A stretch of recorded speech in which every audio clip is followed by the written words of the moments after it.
Part 2 of culture in your business and everything you need to know about prepping for having 12 team members and upwards is in this episode.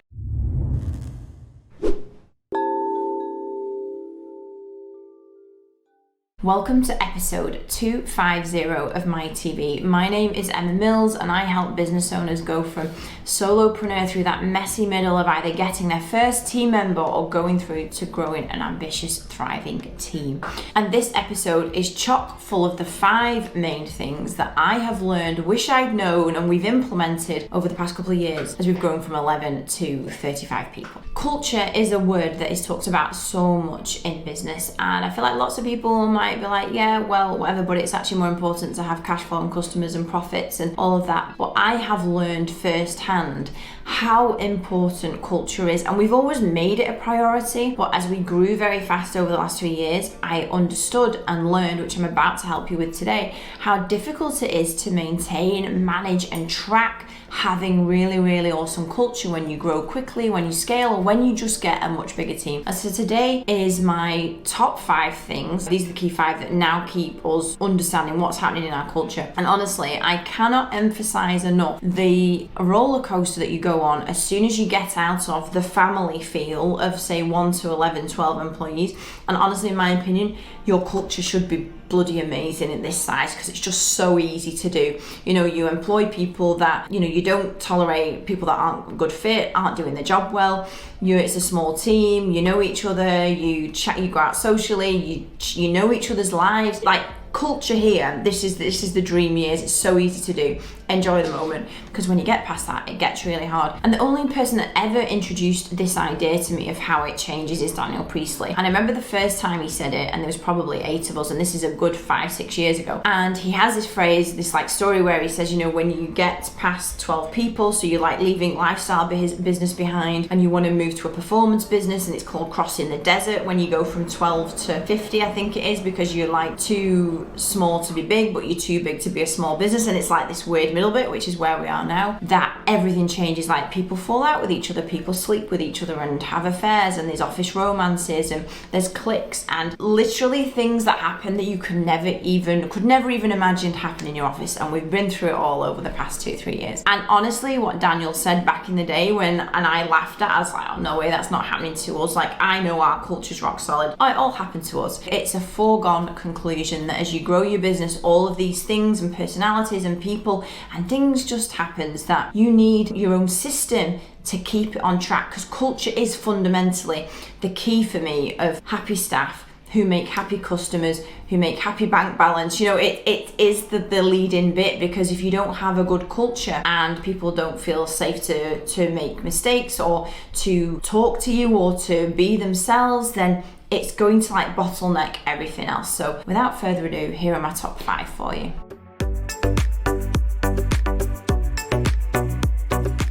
So point number 1 is that if you have ambitions to get past 11 staff, okay, if you just add a 12th or a 13th, it's not going to be a big shockwave through it. But if you want to get to 15, 20, 25, wherever you think it gets to, you need to be aware that it's going to change and you need to prep for it. Because I thought, in my experience, when we were growing, it was like we're on this crazy journey, it's going really fast, there's loads of new clients coming, we're getting inquiries, we're adding people in the mix. It was really exciting for me because my whole backstory was, I know where we've come from, I know where we're trying to get to, but you get all these new people in who don't know you, they don't know the journey you've been on, they don't know what it was like before, they just know that they've joined a business that's actually of reasonable size and they don't have the connection. And so number 1 is that getting up to 15, 20, like culture and past, is going to change. So be prepped for it, be mindful of it, watch this video over and over again, because honestly, I want you to save you some of the pain that we have had. So just knowing that it is going to change is like half of the battle, because Daniel had said this to me years ago, but I didn't actually let it sink in. And it's just so much harder to check in with people, know that people are happy. Like, you don't get the time to build relationships with all these people anymore. Whereas before, it's like you might have quite personal relationships with them, you know everybody intimately. You get to 20 people, like, I haven't even said hello to this person yet. You get to 30 people, like, oh my gosh, I didn't even realize that person in the lift worked for me. So it's very hard. And so just knowing and prepping for it is, for me, one of the key things to get ahead.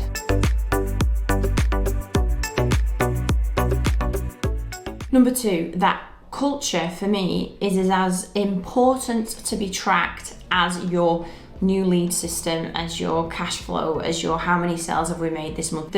What is happening in your culture should be tracked as a system, just like all of the other key things that you probably look at on a daily basis. It is that important for me. And so because it's no longer just easy to know how everybody is, we need these systems in place. And in our experience, where we went wrong is that we probably got up to like 20-25 people, and it was still only myself and Matt who were their point of report, their line managers. Like, it was completely impossible to even give the team the attention they needed to make sure they were happy, to not let things fester, to not let things bubble up. So what we had to change quickly was we got team members in place that then had responsibilities to manage small teams. 2 people managing 25 was never going to end well. So we then created call team leaders, PA team leaders. Like, we started to create small team silos of people that could make sure that these 7 people are really happy and track.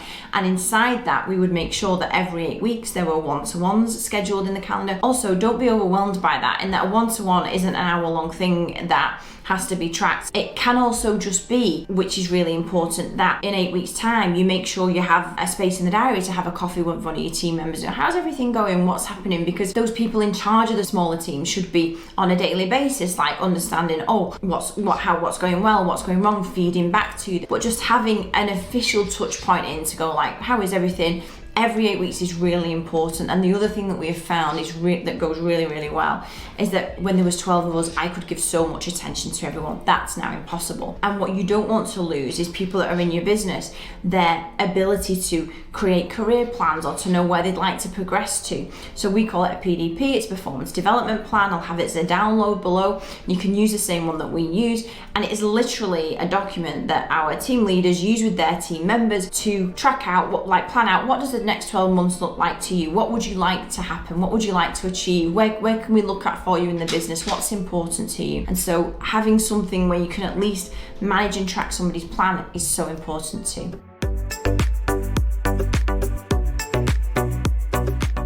Number 3 is that you have to convey the vision on a regular basis. And again, when there's a small team, you might be sat around the same desk, you might have a Zoom where there's just like 10 or 12 of you on it. It's really easy for people to know where you've come from and where you're going. That completely disappears when there are much more of you. And so it was kind of like the winter time of 2020, as our team really started to grow and we were maybe at 15 members, we started having a quarterly meeting, and we did this on Zoom. Now my business is office based, like everybody's here all the time. It's just that because of the nature of some of our teams are quite reactive in handling calls, it was impossible to get us all together in the room at the same time. So we would have it in an evening, 6 till 7 on Zoom. When people had finished shifts, got home, they could like just watch it a bit more relaxed at home, and I would deliver what our plan was for the next quarter. So I'd talk about what we've done in the last quarter, what our goals were, what we achieved, and what the plan was for the next quarter. And on top of that, we'd talk about what the plan is for the next 12 months, where we're trying to get to. Because for me, I need everybody moving in the same direction, and I need to make it really clear where we're going, because some people might go, I don't want to go there, so this is not the right place for me. And as the leader of the business, it was really important that people understand our story and what we want to achieve. So I would always start our quarterly meetings with the vision of the business, what our mission is, what our values are, and then we'd talk about more granular stuff in the different teams, because you need everything possible to make your team all mobilized in the same direction. And my best analogy that I can do on this, and I'll talk to the team about it a lot, is like when you're in a rowboat or a speedboat, it's very easy to quickly, we're going to go this way now, we're going to go that way. When you're on a cruise liner, turning a cruise ship in a different direction or even slightly off course is so much more difficult. And that's exactly my experience of growing a bigger business. You want to go in this direction, okay, well actually what I need to do is get everybody on course so we can all go in that direction. So having, and for me, a quarterly meeting of where we've been, where we're going, and the overall 12-month vision has been really, really important. And maybe you're in the position of being able to just do it in the office in the day with some pizzas or croissants and coffee, and having a point where you come together to go, right guys, this is what we've just done, time to celebrate or time to look at how we can do better, and this is where we're going. So conveying the vision consistently and letting people have that opportunity to be part of the big picture is really, really important.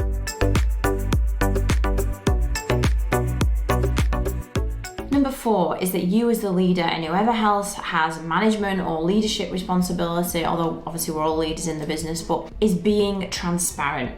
So that has got me, my business, through the past 18 months. So in 2022, probably like from the summertime through to early this year, maybe January, February time, we had some real culture issues. Like our culture absolutely bombed due to a few consecutive events that happened in quick succession. And these are all things that you learn from. And like we were fully aware of it, and some of these things were unfortunate, and it was hiring too quickly and getting some of the wrong people into the team. We're totally through it now. Like things are completely different. And we got it back on track by the things that I'm talking about in this video today and the one that's going to come up next.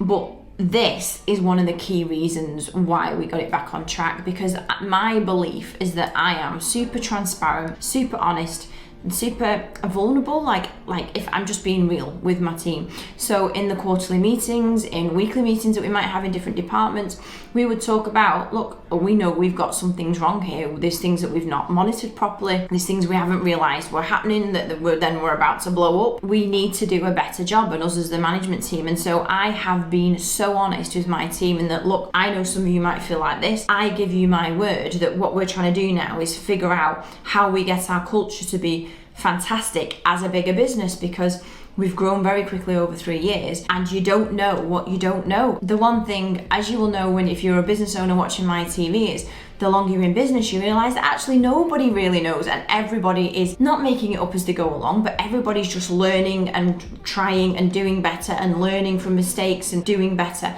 And that's exactly what we do at MiPA too. And so we grew quickly in the last 3 years.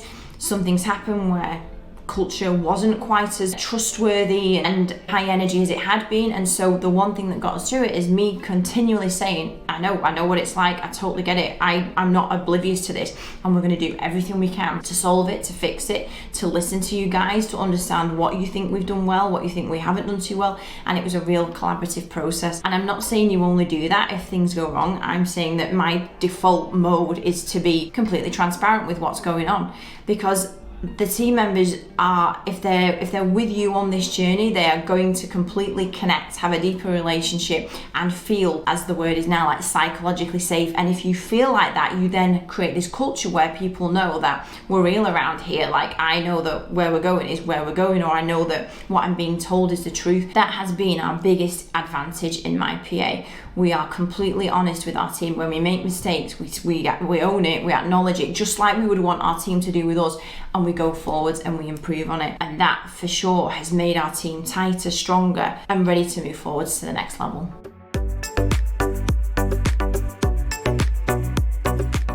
And number 5, one of the best things we've done to help us with this managing of culture as we grow, because we now have our managers and team leaders who manage smaller teams and can make sure they're looked after. We have the transparency and honesty from me whenever anything goes really well or anything doesn't go too well. We have our quarterly meetings which deliver what we've done well at, where we're going, what the vision is, what the values, and a chance to bring everybody together. And the final missing part of that is that even though culture is in a way like intangible, like I can't like say, I can't mark it like I can with cash flow. It's not like numbers, it's not data. We've done our best to get data on it, and Friday Pulse is a piece of software that we have used now for over 18 months. And honestly, it has been like the final piece in being able to track where teams are happier, where teams are obviously having a bad week, and it allows us to say, okay, why are that team having a bad week? Okay, they were short-staffed because people rang in sick and now they're feeling the pressure, get it. Like, it gives us the most amazing data and heat map on how the business is culturally. And so, very quick overview, we have our Friday Pulse sectioned up into our different teams, like the follow-up team, core team, PA team, management, operations, sales. It gives you a heat map across how happy they are, and it gives you like the last 3 months. It gives you like the rolling of where those teams are happiest and not. It tells you the participation rate, because it's all right very well saying, oh, the team's really happy, but only 2 out of 10 filled it in. So you can see participation, because obviously if people don't participate in it, they're a bit apathetic and they're probably not that bothered about even telling you.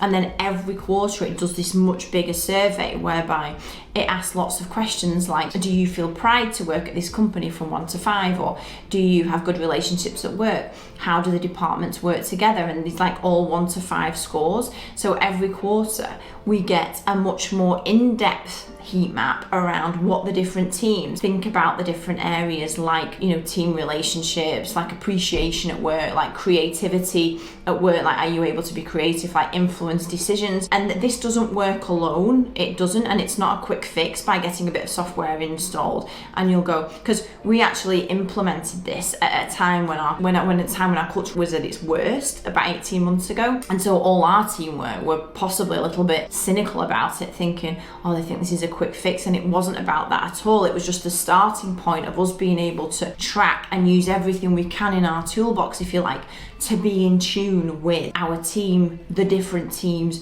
and which team leaders and managers had happy teams or didn't. It's just like a tool in the toolbox. It's not a saves all. It's just another thing to then have a bit more data over the top of the actual real life one-to-ones, performance development programs, quarterly meetings, and all of that together. But Friday Pulse has just probably been the last part of it which tied it all together. So these 5 things: number 1, knowing that it's going to happen. I wish I'd been much more aware, so I'd already been told. I wasn't really in tune to it's about to change, so like being totally aware it's going to happen. Knowing that you're going to need people to manage smaller teams and run one-to-ones and enable them to have a place to talk about where they'd like to be in the business. Conveying the vision, number 3, all of the time, conveying the vision to the team so they're with you, so they know where you're going, so they're not like, well, I don't know what's going on here, like, well, I just turn up and do my job. You don't want that. You want to convey the vision. Number 4, being transparent with your team when you do things really well, and being transparent when actually you're like, oh gosh, we've dropped the ball on that, we could have done way better with it. And number 5, putting Friday Pulse in there as this extra layer to just get,